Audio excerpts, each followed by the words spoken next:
The First Amendment of the Constitution of the United States guarantees freedom of speech and freedom of the press. But the Supreme Court has actually stated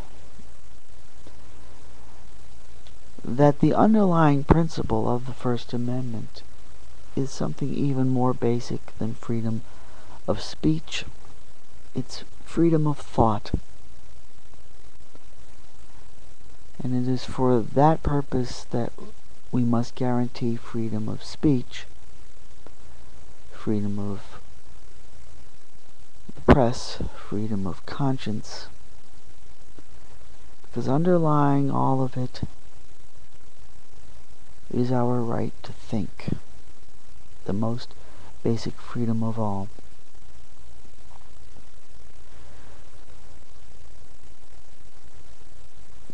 I think, and therefore I am.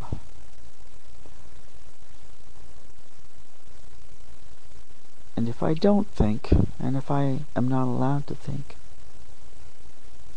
then in any really important sense, I cease to be. And if you cease to think, then in any real sense, you cease to be.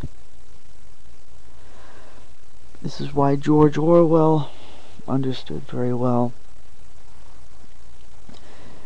the concept of the thought police, where the most basic a society that's really not free. Now, we talk a lot about how free we are. We talk a hell of a lot about freedom. We make a big fuss about how free we are. We wave flags and shoot our fireworks about how free we are. But that's all smoke. That's all a smoke screen. It's all a bunch of words to mask the fact that we really live in a society in which we have very little freedom. The more we go around shouting and talking about how free we are, the more of an indication of how little freedom we actually have.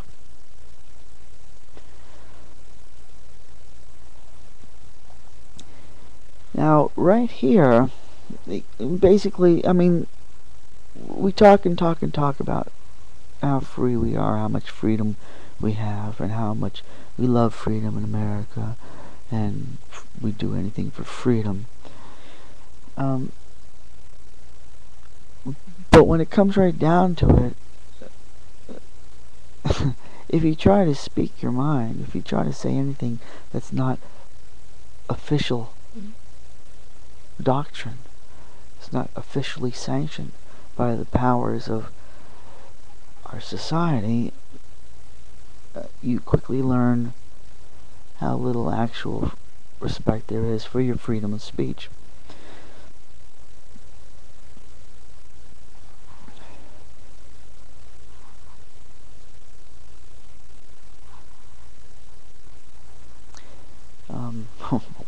Pause. This is a brief pause while I try to collect thoughts of what I was saying. Oh yes, what I was saying was the one real freedom, as far as freedom of speech, the one real freedom we have in modern America is you have the right to remain silent. You have freedom of thought, but only in general as long as you keep your thoughts to yourself. As long as your thoughts are locked up in solitary confinement with no windows. That's how we're supposed to keep our thoughts. And if you dare to open your mouth and try to openly express out loud your personal thoughts, then you'll see it's quite a different situation. You quickly see how many people will try to shut you up, and what lengths they'll go to shut you up, to deny your supposedly constitutional basic civil rights of freedom of speech, you'll see how quickly and to what lengths people will go to deny that you have any right to speak your mind if what you're speaking isn't in agreement with the official truth and the official dogma of the society. So, I bring this up because here I am in this peculiar little twilight borderland between these two realities, this yang of the society that says you have freedom of speech but doesn't want to permit you to actually exercise it. And on the other hand, the yin of having the freedom to think your own thoughts, but only as long as you don't let them pass through your lips out loud so that anybody else can hear them. As long as your thoughts are all completely private, locked away, without any possibility of parole, only then are you allowed to harbor your own personal, individual thoughts. And right in the middle of the borderline, the twilight zone, is the Tao. Between the yin and the yang is the Tao, which means the path or the way. And it's like the trickling of drops of water through the cracks in a rock. It's as small as that, as thin as a hair, the fine line where in the cracks of the rock, here we slip through the cracks. Because here I have freedom. I have the freedom to speak out loud, to express my actual inner thoughts, but only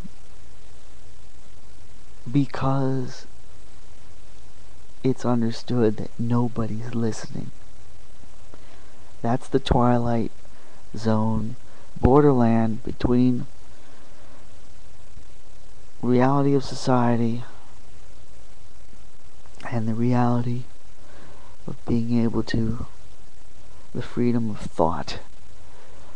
In the little borderland between these two is a little zone that I am able to speak out loud my private thoughts, but only because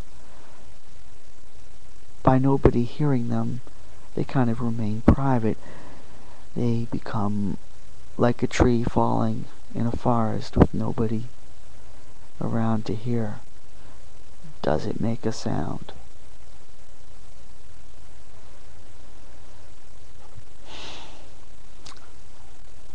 And if a person records his thoughts in a video that nobody will listen to, is that freedom of speech? Well, it is, in only the slimmest of ways, but at least it's there. And that's the Tao, that's the trickle of water between the two sides of reality.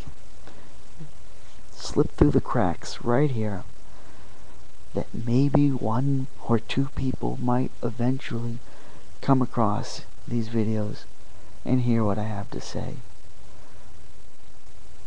And that's a kind of a freedom. Because if I know that nobody's listening, it does give me a sense of freedom. Like I don't have to worry how I'm going to express myself, if I'm going to say something that will offend somebody. Because if nobody's listening, then who's going to be offended? And that's liberating.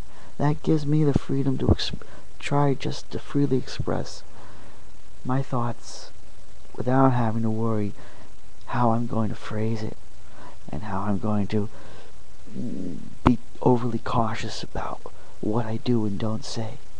That's a kind of a freedom.